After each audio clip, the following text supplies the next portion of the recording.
vous regardez votre édition principale du jour sur Ogo Info. À présent, l'été de l'actualité. Ce mercredi 8 novembre 2023 s'est tenu au palais présidentiel le Conseil des ministres sous la bienveillance du président de la République Brice Clotaire Oligui Nguema. Les détails de cette rencontre tout de suite dans ce journal. Aussi, nous parlerons de la décision du ministre de l'économie Maïs Mouissi qui a décidé de remettre sur table le dossier relatif aux travaux routiers de l'axe Dédé Doussala. Décès de l'étudiante gabonaise Diana assassinée en Turquie le 25 mars 2023. Outre celle de la justice turque, les parents réclament également une justice de la part des autorités gabonaises. Nous le verrons dans ce journal. Voilà, c'était tout pour le sommaire. Bon confort d'écoute.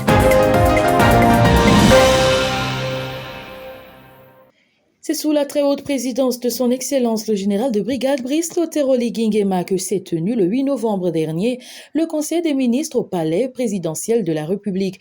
Dès son entame à 10h, le numéro 1 gabonais a de suite rappelé à l'ensemble des membres du gouvernement les règles et les principes qui doivent guider leur action gouvernementale, notamment la rigueur, l'impartialité et la solidarité, car elles constitueront la réussite de ces transitions.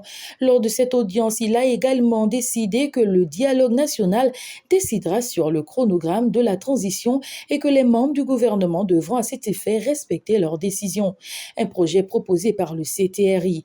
Aussi, celui-ci a interpellé le gouvernement à faire renaître l'espoir et le rêve dans le cœur de tous les Gabonais en posant des actions qui mettent leurs intérêts en priorité, en favorisant l'emploi, les formations sur les métiers d'avenir, les travaux de grands chantiers. Par la suite, le Conseil des ministres a tenu à féliciter le chef de l'État pour l'intense activité diplomatique menée aux côtés de ses pairs de la sous-région. En effet, celui-ci s'est rendu au Burundi, au Sao Tomé et Principe, en Guinée équatoriale et au Congo-Brazzaville, où il a participé au sommet des 3 bassins forestiers, sans compter les multiples audiences que celui-ci a accordées au palais présidentiel dans le cadre du renforcement des coopérations entre les organismes internationaux et les pays amis. Pour finir, ce conseil s'est achevé sur les nominations.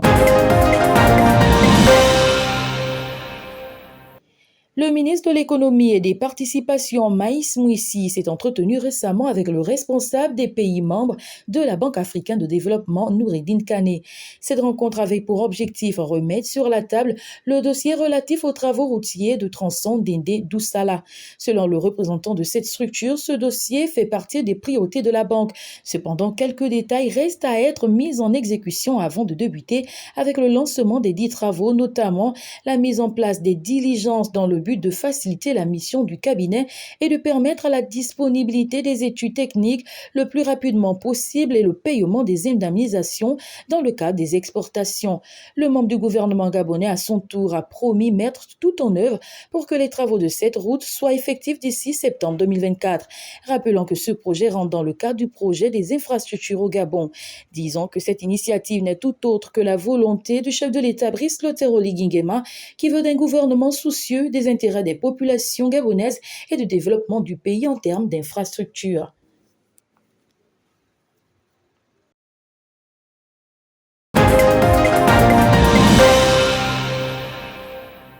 Rien à voir avec ce qui précède, le ministre du Budget Charles Ba ainsi que les représentants de l'Éducation nationale et de l'Agence nationale des bourses du Gabon ont tenu une réunion en vue de rendre effective la remise des bourses des élèves pour le compte du 2e trimestre.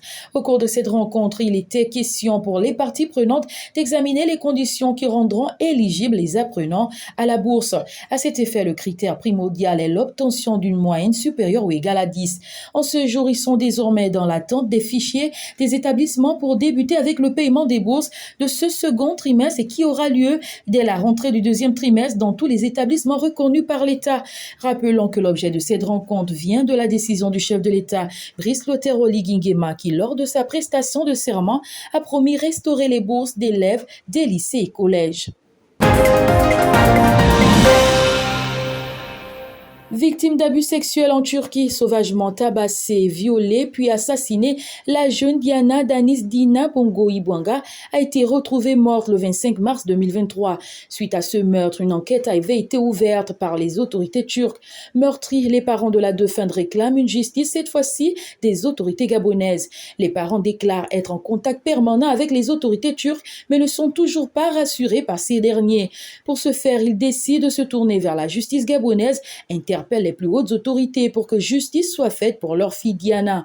Du côté de la Turquie, la prochaine audience est prévue pour janvier 2024.